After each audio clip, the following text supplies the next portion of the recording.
Assalamualaikum, salam sejahtera. Debat Bola episod 140. Saya Amin Fuad. Hari ini berseorangan dan hari ini saya nak menceritakan isu Liga Malaysia macam biasa, dan kita akan fokus kepada Benjamin Mora yang baru-baru ni meninggalkan pasukan JDT dan digantikan dengan jurulatih daripada Argentina, dan juga tentang Kelantan FC yang baru-baru ni diumumkan untung buat pertama kalinya di bawah pemilik Zam saham. So korang kat luar sana dah bercerita ni pun dah beberapa hari, tapi kita nak bercerita baliklah apa sebenarnya terjadi kan. Masa sebelum diumumkan secara rasmi, ada seorang wartawan daripada Arena, Zuhaimi Zainal Azam, dia yang keluarkan kabar angin mengatakan ada seorang jurulatih yang akan menamatkan kontrak disebabkan masalah tertentu, namun situasi mungkin boleh berubah jika tiada pengganti. Time ni masa keluar kabar angin tu, aku fikir macam aku tak terfikir JDT, sebab JDT adalah pasukan yang stabil kan. So time ni aku fikir mungkin jurulatih Kedah ke jurulatih Selangor yang pasukannya tak berapa baik ketika ini. Aku tak pernah terfikir pun pasal Benjamin Mora ketika ini. Lepas tu seterusnya, akhirnya melalui kenyataan rasmi, Mora dikatakan telah pulang ke Mexico untuk menyelesaikan urusan peribadi, dan JDT mengucapkan terima kasih kepada Benjamin Mora atas khidmat baktinya dan telah membenarkan beliau untuk pulang ke Mexico bagi menyelesaikan urusan peribadi yang tak dapat dielakkan, dan JDT telah menghormati permintaan tersebut.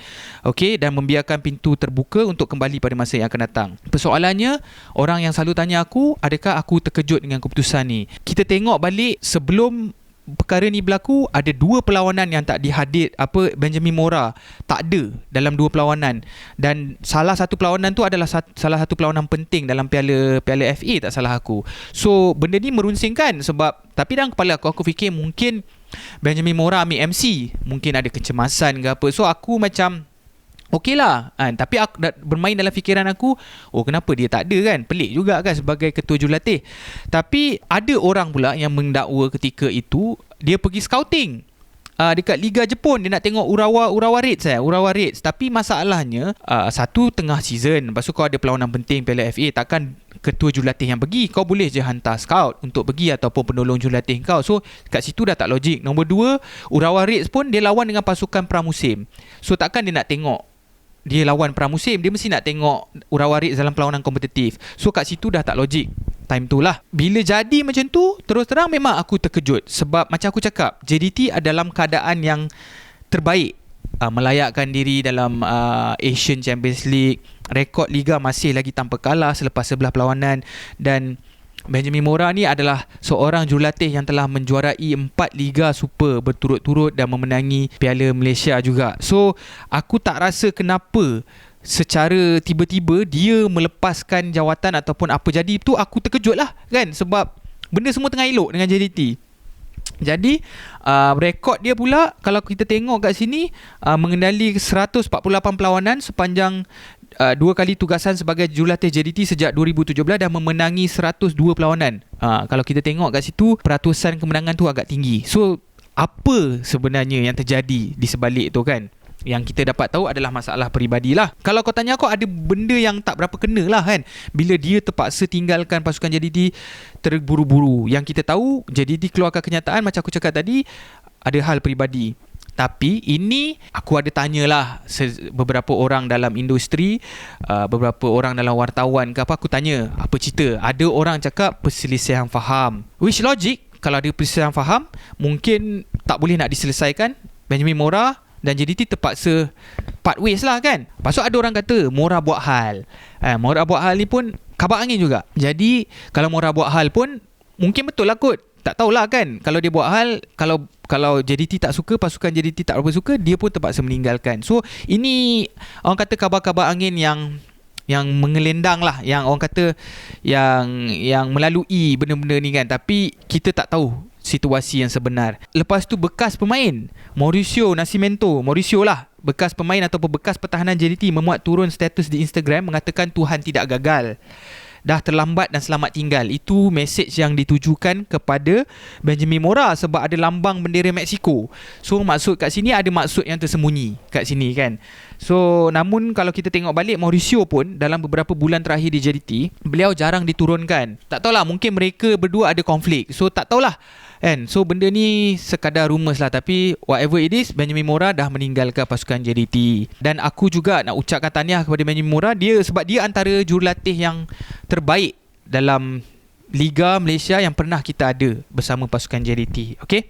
Antara nama yang menjadi sebutan, sebab lepas kita dah dapat kenyataan rasmi, orang pun tertanya-tanya siapa yang akan menggantikan Benjamin Mora ni. Ada nama yang sebagai sebutan dalam dan di kalangan peminat Harimau Selatan adalah Mario Gomez, bekas pengurus JDT ataupun ketua jalis JDT, dan Luciano Figueroa juga bekas pemain dan bekas pengurus. Kalau kau tanya aku, Mario Gomez tak mungkin, sebab dia macam dah tak ada hubungan baik dengan JDT, tak salah aku. Ini tak salah akulah. Aku mungkin silap selepas meninggalkan JDT. Luciano Figueroa mungkin sebab dia ada hubungan baik dengan Tengku Mahkota, dengan TMJ. Selepas itu ada sebuah kelab Argentina iaitu Newell's Old Boys dikaitkan dengan kekosongan jawatan pengenali skuad Harimau Selatan, dan akhirnya JDT mengumumkan Hector Bidoglio yang merupakan bekas pemain Venezuela walaupun sebagai ketua jurulatih Harimau Selatan berkuat kuasa serta merta. So ramai orang yang tertanya-tanya siapa Hector Bidoglio ni. Okey, aku tak tahu aku sebut betul ke tidak. Jom kita kenal lah sikit.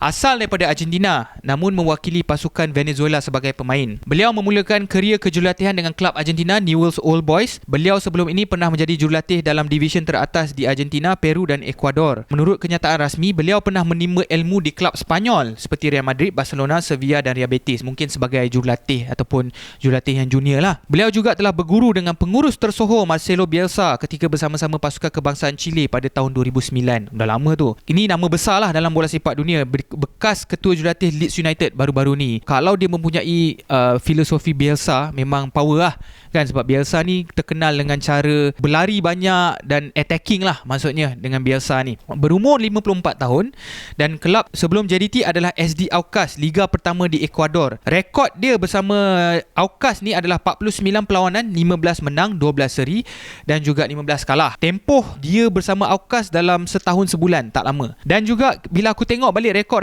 dia bersama pasukan, ketiga-tiga pasukan sebelum JDT, tempoh menjadi jurulatih tak terlalu lama dan rekod kemenangan juga tak konsisten. Atas sebab apa JDT ambil, kita tak pasti. Mungkin yelah rekod kat sana tu berbeza sebab permainan bola sana berbeza, mungkin lebih kompetitif, lebih bagus. Mungkin dekat sini mungkin dia boleh lebih shine ke apa, kita tak tahulah. Tapi mungkin ada sebab-sebab dia kenapa JDT ambil dia. Okey, sebab kalau kita tengok rekod dia tak berapa konsisten lah. Tapi kita juga tahu JDT memang selalu ambil pemain-pemain dari Argentina, dan bagi aku tak pelik kenapa sekarang ambil coach ataupun jurulatih daripada Argentina ataupun Amerika Selatan. Sinonim lah JDT ni dengan Argentina kalau kau tanya aku. Macam Benjamin Mora pun sebelum ni daripada Mexico, bukan Amerika Selatan tapi belah-belah sana juga, sebelah Amerika Syarikat. Lepas tu sebelum ni ada Luciano Figueroa, kita ada Mario Gomez. Mario Gomez aku tak pasti, Argentina juga kot. Jadi ada rekod lah JDT dengan Amerika Selatan kan. Kita tengok penyerang pun daripada Brazil semua kan. Itu profil dia. Selepas pemergian Mora, apa yang akan berlaku kepada JDT? Adakah penyokong-penyokong JDT kena risau? Okey, untuk pandangan aku,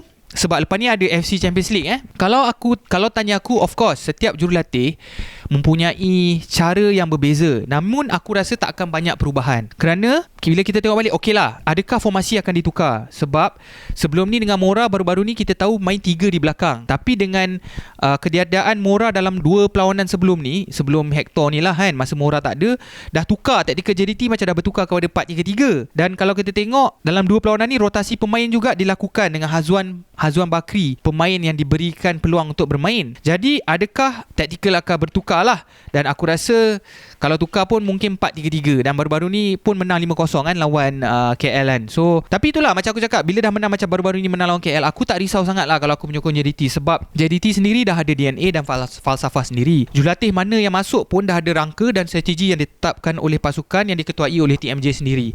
Jadi jurulatih tu punya, bagi aku, untuk tugas dia untuk melatih dan tukar sikit-sikit je dari segi strategi. Keluar masuk pemain pun bersama pasukan, pemilik yang tentukan. Jurulatih bantu dalam proses tersebut. So aku rasa tak ada beza.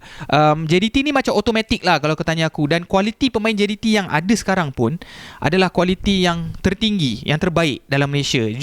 So bagi aku tak menjadi masalah lah. Transisi tu aku rasa tak akan banyak berubah. Habis cerita pasal JDT, kita nak masuk cerita pasal Zam Saham pula. Sebab baru-baru ni pemilik The Red Warriors Kelantan FC, Norizam Tukiman atau dikenali sebagai Zam Saham, meluahkan rasa gembira sebab dia kata pasukan dia mencipta sejarah, catat keuntungan buat pertama kali sejak diambil alih oleh beliau. So persoalan kat sini sebenarnya, pasukan Malaysia boleh buat untung lah. Betul atau tidak saudara-saudari yang di luar sana? Sebenarnya boleh, tapi ada cara dia. Contoh, melalui perkongsian dia di Facebook, Zam Saham mendedahkan Kelantan FC berjaya meraih menjana keuntungan tinggi selepas melepasi kos operasi.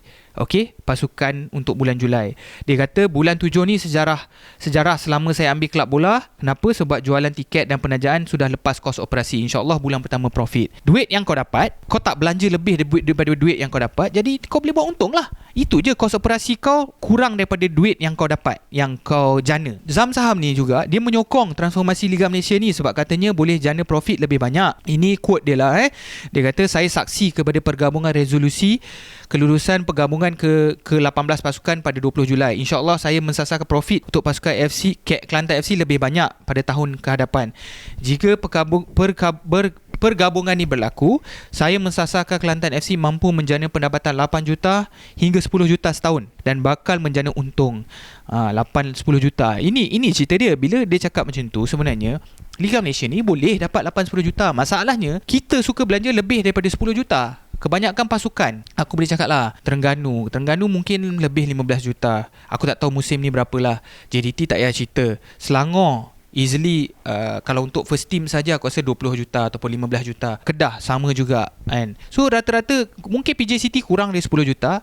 Sarawak United mungkin kurang dari Sarawak United pun mungkin dalam 10 juta. So itulah, kau kena pandai bajet lah kan benda ni kan. Itu antara yang disebut oleh Zam Saham. Dia kata sponsorship juga dijangka merebut-rebut nak sponsor kerana perlawanan pun dah banyak 36 kali. Lepas tu dia share lagi. Dia kata pendapatan kelab bola Kelantan, merchandise, jersey, tiket perlawanan, sponsorship, penjualan sponsorship daripada penajaan untuk pasukan lah, penjualan pemain ataupun pinjaman pemain, fee lah penjualan kan, Zamburger Stadium, jual burger di stadium, hotel, YouTube, social media, duta produk, official partner dan sewaan padang kalau ada. Okey. Dan hak penyiaran ni daripada MFL lah, kalau ada dikongsikan dengan semua kelab. Kat sini aku ada buat kira-kira sikit lah aku rasa kan. Tapi ini andaian saja. Korang jangan ingat ni adalah kiraan yang betul-betul, sebab kalau kita nak kira pasukan JDT, kita tak tahu berapa pasukan JDT spend kan, apa semua dan berapa dia dapat. Kita kira Kelantan lah. Merchandise dengan jersey, katakanlah dia jual jersey premium dia dia jual dalam 5,000 helai. Lepas tu replika dia jual dalam 10,000 helai. Setahun dia boleh jana dalam 1.4 juta. Ni termasuk merchandise lah, topi-topi dan lain, lebih kurang 1.4 juta. Okey, untuk tiket pula, kalau ada 11 perlawanan, ni kita tak cerita musim depan, lagi banyak perlawanan. Kalau orang datang, lebih kurang 5,000 orang datang, orang bayar untuk VIP Astaka dan juga terbuka, boleh dapat 1.1 juta. Okey, sponsorship pasukan pula, katakan 1.5 juta. Bayaran penjualan pemain 1 juta, katakan macam dia pinjamkan pemain, orang tu bayar dekat Kelantan, ataupun nak beli pemain Kelantan ada bayaran, mungkin 1 juta aku letak sini. Zamburger Stadium pula, katakan dapat jana satu musim 11 perlawanan 5,500 lebih kurang. Hotel pula, katakan boleh jana lebih kurang 200,000 semusim. YouTube social media income lebih kurang 100,000 katakan. Sewan padang, sewan padang ni pula, kalau kau ada padang kau nak sewakan di bawah Kelantan, 2 padang, katakanlah kau charge 6 jam sehari. 6 jam sehari, 30 hari semusim, mungkin 30 hari kau mungkin boleh dapat 72,000. Sebulan kau boleh dapat 72,000. Setahun mungkin kau boleh dapat 800,000 lebih kurang. Hak penyiaran pula, katakan MFL bagi 1 juta. So sebenarnya kat sini total lebih kurang 7.2 juta. Katakanlah Kelantan dapat 7.2 juta. Simple je. Kalau kau belanja 6 juta, kau nak belanja 6 juta, maknanya lagi 1.2 juta tadi kau simpan untuk emergency. Katakan 4.5 juta untuk gaji pemain dan jurulatih, dan 1.5 juta untuk staff dan kos operasi. So squad dan staff jurulatih ada 30. So secara purata gaji kena lebih kurang dalam 10,000 ke 15,000 je, kau tak boleh lebih. Kan? Mungkin coach tu mungkin lebih sikit, tapi secara puratanya pemain akan dapat 10 ke 15,000. Boleh je sebenarnya, tak ada masalah. Kan? Tapi kau nak dapat pemain-pemain hebat gila yang mahal-mahal, tak boleh lah. Kau dapat pemain yang average kan. Yang mana yang lebih penting? Kalau kau tanya aku, kelab ni perlu stabil dulu sebelum kau nak mencabar kejuaraan atau nak mencabar top 4 ke apa. Cumanya yang tak bestnya, macam mungkin kalau kau belanja lebih tapi resultnya tak bagus, lebih baik kau belanja kurang tapi resultnya lebih baik, lebih kurang macam tu saja. So untuk aku, belanjalah berpatutan. Kalau tak mampu jangan belanja kan. So yelah, tapi bola ni kita tak boleh tahu. Kadang-kadang kita belanja banyak, tak semestinya kita akan sukses, tapi dia punya probability dia, jangkaan dia lebih banyak lah. Probability dia kalau kau belanja banyak mungkin akan jadi dapat pemain lebih baik, kau akan sukses lebih baik, tapi tak semestinya akan sukses juga. Tapi yelah, of course dalam bola sepak ni duit memainkan peranan yang penting lah, walaupun kau ada pengurusan yang bagus juga kan. Tapi itulah, kelab stabil lebih penting daripada nak kena bayar gaji apa semua. Tapi ada juga belanja banyak tapi player tak perform pun ada juga. Jadi tak semestinya. So bola sepak ni orang kata ada advantage kalau duit tu banyak kan. Tapi aku lebih mementingkan kelab stabil lah dulu. Aku rasa aku nak ucapkan tahniah kepada Zam Saham. Kalau Kelantan boleh buat, ataupun PJ City, aku tak tahu berapa dia belanja apa semua, mungkin tak banyak juga sebab semua player lokal. Tapi aku nak ucapkan tahniah lah kepada Zam Saham. Dan aku rasa penyokong Kelantan kat luar sana kena sabar, sebab dan kena ambil tahu yang sebenarnya tiket tu adalah, kalau katakan Zam Saham naikkan harga tiket, korang kena terimalah juga, sebab itu adalah income pasukan. Mereka tidak terima income daripada orang lain. Jadi aku harap penyokong Kelantan sabar. Aku tahu kalau penyokong Kelantan dulu pernah sukses zaman-zaman 2012, 2011, 2013 kan. Tapi aku rasa aku lebih suka cara Zam Saham ni menguruskan. And kalau dia nak invest banyak, you dapatkan duit banyak. Macam TMJ, dia dapatkan duit banyak daripada luar, apa benda semua masuk kan. Ataupun dia guna duit dia sendiri apa semua. So sebab tu dia boleh spend banyak. Aku rasa itu saja perbincangan aku pada kali ni. Aku nak ucapkan terima kasih kerana menyokong. Aku rasa last episode ramai yang menyokong, ada yang membantah, ada yang menyokong cadangan. Jangan risau, kita wujudkan debat bola ni adalah tujuan untuk berdebat, bukan untuk memaki hamun sama sendiri. Tapi aku terima cadangan kau terima cadangan aku. Dan aku sendiri pun baru-baru ni, yelah pasal MFL ni kan, orang buat cerita sana sini, aku pun ada, hopefully kita dapat interview Stuart dan mungkin aku boleh cadangkan kepada dia. InsyaAllah kita tengok macam mana. Dan aku jumpa lagi di episod yang akan datang. Assalamualaikum, salam sejahtera, terima kasih.